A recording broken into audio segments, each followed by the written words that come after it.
Recently, I went to a Hugelkultur workshop, and it was hosted by some local area permaculture leaders who said that they've never had a Hugelkultur failure. So for this video, I'm going to do a summation of the event and a review while I show some footage of the Hugelkulturs there and the building of a Hugelkultur. Hugelkulturs were developed in Europe with wet clay soil and cold springs. It's hard to get things growing in a cold, wet clay soil. In the Middle Ages, when they were converting forests into farmland, there was a lot of woody biomass during that period. So they found that when they mounded it all together and covered it with soil, they could grow much better than in the cold, wet ground. First, I will describe how to build a hugelkultur. You start by digging out soil where the hugelkultur is going to be. The reason for this is that you need soil to fill in the gaps in between the logs and other organic material that is going to be the heart of the mound. It also helps to saturate the logs. If you are digging that pit, the water is going to sink and be held by the logs, and it's going to saturate the logs. The more that you dig at the soil, the more logs you can fit into your mound. So it might depend on how many logs you're starting with.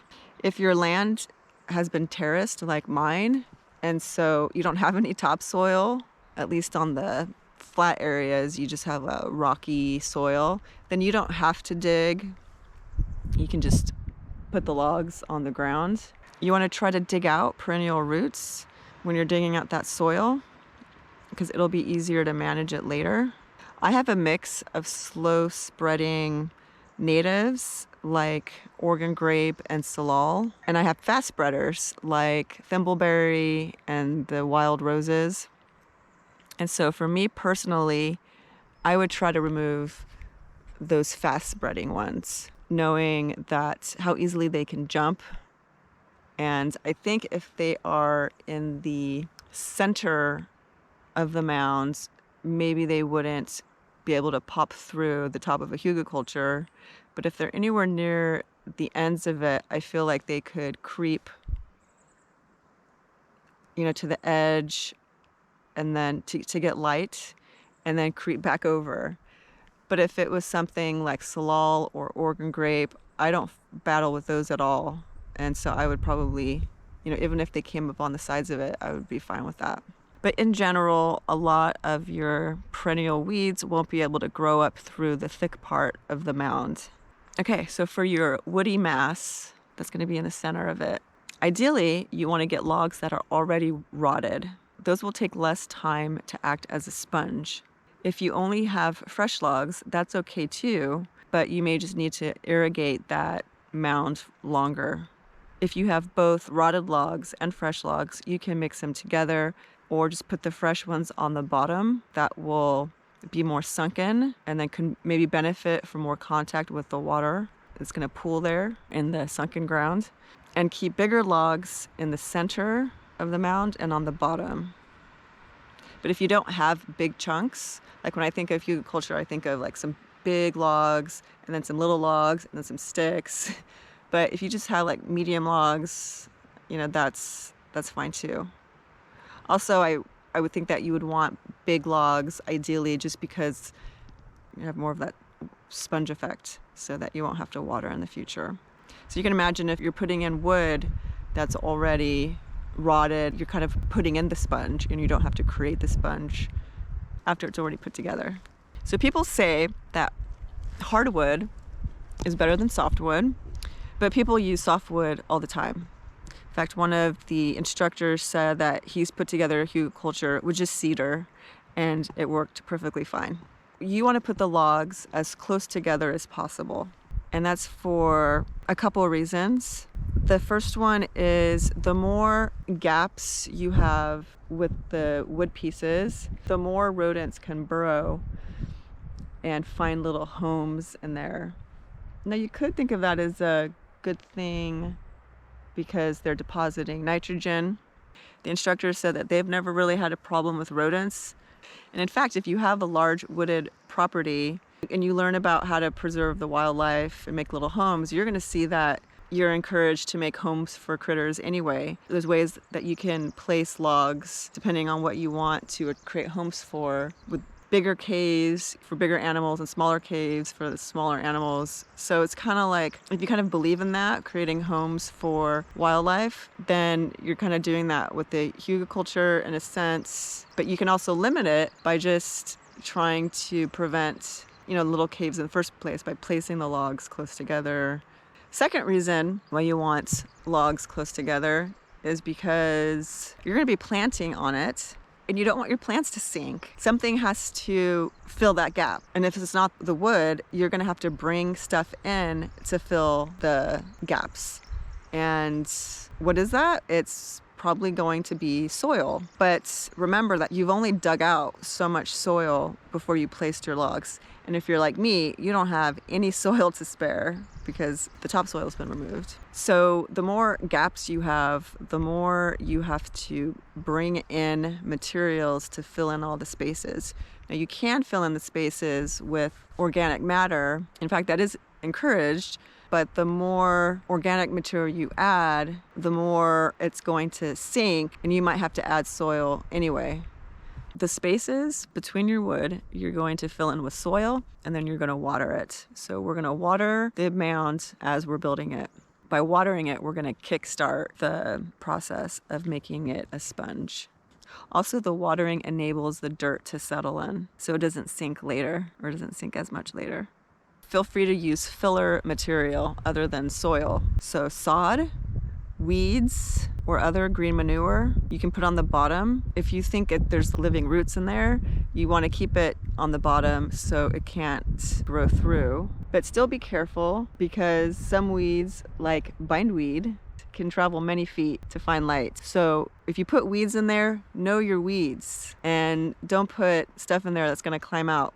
I would say maybe mix in that plant matter near the bottommost stick layer. So you're going to have your big chunks of wood, your little chunks of woods, and then you're going to have your sticks. So I would mix in, if I have weeds and other plant material that I want to throw in there, I would mix it in with my first layer of sticks. Other free inputs that you can throw in there are food waste, human manure, fish waste, ocean debris, like clams, oysters, seaweed, juice pulp that I've gotten in garbage bins outside of juice bars, coffee chaff I've also gotten, scrap wood. Maybe watch for heavy metals so they don't go in there. I think of a toilet whenever I think of high carbon mounds or mulch. You can have heavy nitrogen anywhere in the middle of your pile because you have such high carbon in there. If you add manure, it's going to get nice and hot. And if you're mixing in sticks, the sticks will break down pretty fast. Towards the end of you adding your materials, you'll want to trim off sticks that are sticking out, or perhaps use them to hold in the soil that you're going to put on top. But I was thinking the roots of the plants you're going to plant in there, you don't want them too close to buried wood. That's going to take some of that nitrogen. The top layer of your mound is going to be, if you have any remaining topsoil that wasn't filling the gaps, you can put your topsoil that you dug out, you can put that as your top layer. In the hugelkultur that we created at the workshop, it wasn't enough. They brought in a substantial amount of soil, and they got two types. They got a cheaper one. It was still organic, but it was $25 a yard. And then they also brought in some kind of magic compost, which was $42 a yard. So that bed might have been like $50 of added soil/compost. It's going to cost even more than that also if you add minerals. So let's talk about adding minerals. And so this isn't just for hugelkultur, this is for any gardening, farming that you do.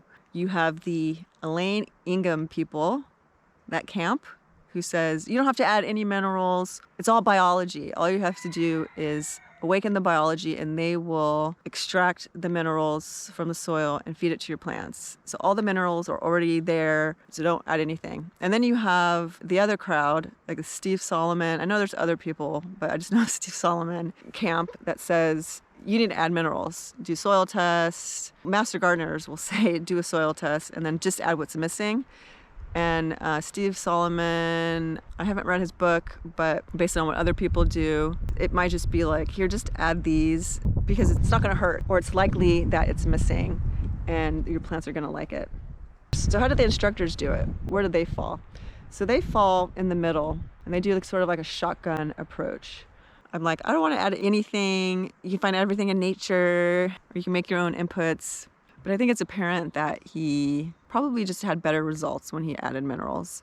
And I'll put in the description a list of the things that he adds. But it's not just for hugelkultur. So this is regarding any kind of farming. He thinks that if you just add them once, that's fine. He just does it the first year he gets some land, and the plants will just keep reusing it or something. He says he spends $8,000 per acre when he mineralizes in year one. But he still thinks it's cheaper than the folks that add chemicals and they do it every year.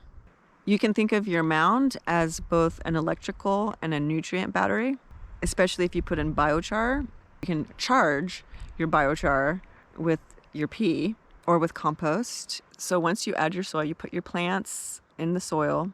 And then once you have your plants in, then you can top it with wood chips, or you should mulch the soil layer with wood chips. Again, kind of like how you would do, or you should do on any garden. Regarding size and height of the mound, the size, it can be as small or as big as you want. Now the ratio of height to width might need some more planning. And the way they do it is 2 to 3 times as wide as it is tall. Sepp Holzer goes steeper than that. And that's because he crisscrosses and like stakes the wood in a kind of way that just takes a lot of effort. And the instructor said they knew the method, but they said it's too much work for the yield you get. So also looking at some hugelkulturs, some people try to hold them up with logs or rocks. So if you think it's going to help stabilize the mound, you can do that. If it's big, you can put pathways in it. That's something that I learned. You want to make sure that you can reach everything that you're planting in there. You can make, and like what I'm sitting on right now, where I mounded my grass, you can make a sodiculture with your grass. You can make a stumpiculture. So I actually do have a kind of a stumpiculture, but it's just a stump and wood chips. But I will probably try to do something with that this year or next year. So that's where if you have like a bunch of grass, you just mound it up and kind of treat it like a hugelkultur, and same thing with the stump. You can have anything as your base so long as you cover it with soil. And I guess if you want guaranteed results, put minerals on that soil. Or be like me and just experiment with your Jadam or KNF stuff. Also, if you keep it like a mound, you can make shapes with it. So you can make like an S shape, an L shape. The one that I'm showing you the footage of building is a L-shaped one. You can put it along a fence or your property line. Yeah, my understanding is that if you just put soil on it and then treat it like a regular bed, then you can garden on top of it.